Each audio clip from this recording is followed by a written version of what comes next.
कथा ती थांबली नाही. आकांक्षा देशमुख एक साधी पण जिद्दी स्त्री. सकाळपासून रात्रीपर्यंत तिचं आयुष्य म्हणजे धावपळीचं, वादळाचं. मुलांना शाळेत पाठवणं, नवऱ्याचा डबा, सासूबाईंची औषधं आणि मग स्वतःचं ऑफिस. ती एका खाजगी कंपनीत नोकरी करत होती.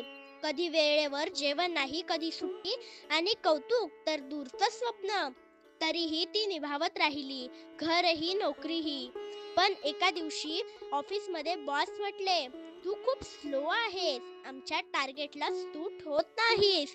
त्या दिवशी ती काही बोलली नाही, पण मनात मात्र एक वाक्य गाजत राहिलं, मी खूप काही करू शकते, फक्त माझ्या पद्धतीने. त्या रात्री तिने डायरीत लिहिलं, माझं आयुष्य मीच बदलणार, नोकरी नव्हे आता करिअर घडवणार. ती शिकायला लागली, यूट्यूब व्हिडिओ पाहिले, ऑनलाईन कोर्सेस केले, बेकरी बिझनेस कसा सुरू करायचा हे समजून घेतले. स्वयंपाक तिचा छंद होता आणि आता तोच तिचं स्वप्न बनला. सुरुवातीला घरच्या लोकांनी हसून घेतलं, हे पण काही व्यवसाय असतो का? कोण विकत घेणार तुझे केक? पण तिने हार मानली नाही. किचनच्या एका कोपऱ्यातून आकांक्षाच डिलीटची सुरुवात झाली.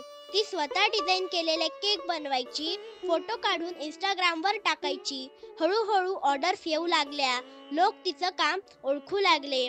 एका वर्षात तिचा व्यवसाय इतका वाढला की तिने नोकरी सोडली आणि आता स्वतःच अनेक महिलांना काम देते. आज ती म्हणते, नोकरीत मी तग धरत होते, पण व्यवसायात मी वाढत आहे. ती केवळ स्वतःच नाही तर इतरांसाठी प्रेरणा बनली. आज ती मुलींना सांगते, मुलींनो, नोकरी नव्हे करिअर घडवा, कारण सुरुवात लहान असली तरी स्वप्न मोठं असावं.